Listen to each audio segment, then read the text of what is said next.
The internet trolls.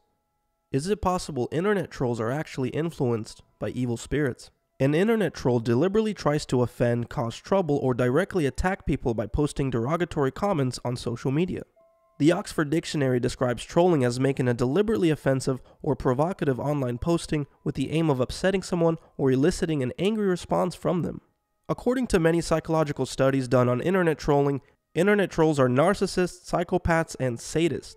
Trolls will lie, exaggerate, and offend to get a response. As I've stated, there's no real purpose behind their comments except to upset everyone else involved.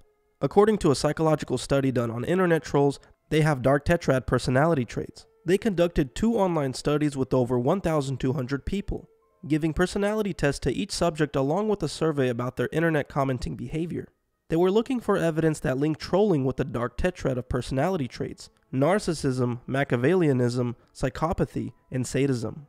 Now, for those of you unfamiliar with these terms, I'll briefly explain to you what they all mean. Narcissism is an excessive interest in or admiration of oneself and one's physical appearance. Machiavellianism is characterized by manipulation and exploitation of others, an absence of morality, lack of emotion, and a higher level of self-interest. Psychopathy is a deficient emotional response, lack of empathy, and poor behavioral controls. And sadists are people who experience pleasure from others' physical or psychological pain as they go about their daily life. For example, they might enjoy seeing a fight or someone messing up an important presentation at work. But more than that, they also enjoy doing things to elicit suffering. According to the psychological study that they conducted, they found that the dark tetrad scores were highest among people who said trolling was their favorite internet activity. To get an idea of how much more prevalent these traits were among internet trolls, one can refer to tables from the paper showing low dark tetrad scores for everyone in the study, except the trolls. Their scores for all 4 traits soar on the chart. The relationship between trolling and the dark tetrad is so significant that the authors write in their paper. The association between sadism and the global assessment of internet trolling scores were so strong that it might be said that online trolls are prototypical everyday sadists.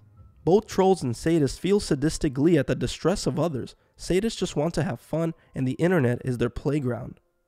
It's your suffering that brings them pleasure, so the best thing you can do is ignore them. It's no surprise that internet trolls exhibit these dark psychological traits. Internet trolls have even been known to drive people to take their own life. They have no moral compass, they feel no remorse or empathy, and even gain sick sadistic pleasure from people getting upset, even to the point of hurting themselves. Based on these reasons, I believe internet trolling is a symptom of demonic possession or integration. There's a certain vampirism and demonic intention that is behind trolling, especially trolling that targets vulnerable groups. So if you also feel that internet trolling is truly demonic and evil, trust your intuition because you might be absolutely right. It could also be why people say don't feed the trolls, because the best way to defeat demons is to not give them any energy at all. Demons and trolls are bottom feeders, and they'll take whatever energy they can get from you, so don't give it to them. It's also very interesting that the word troll comes from an Old Norse word, which means fiend, demon, werewolf. It was developed from the Proto-Germanic noun trollen. There's some disputes on existence of 4 distinct classes of beings of unknown origins, while others believe that troll is a catch-all for mischievous creatures, which is what internet trolls are. I believe they are influenced by demonic spirits. Psychopathy, sadism, Machiavellianism, and narcissism are all demonic personality traits. Internet trolls always try to derail meaningful conversations.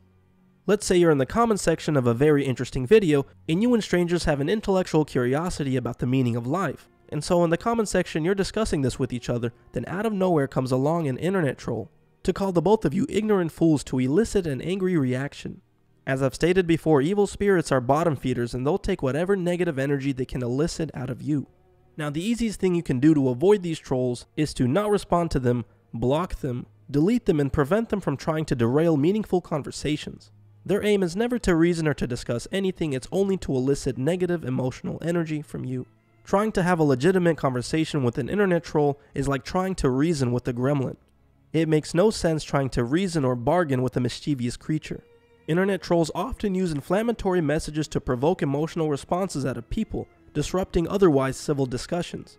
Trolling can occur anywhere that has an open area where people can freely post their thoughts and opinions. And unfortunately, being a troll is not limited to cyberspace.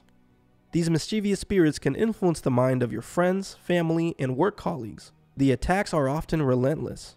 In psychology, this is known as the Agent Smith effect. In the movie The Matrix, Mr. Smith has the ability to enter any body at any time, and of course this often occurs when the Matrix is threatened by Neo. The scenario in The Matrix is a reflection of our real world. For example, you're down at the coffee shop having a conversation with a friend, and everything is fine until you have an intellectual curiosity about the true nature of reality on a specific topic. Now this can include a variety of things such as history, what our world really looks like, what the nature of reality is.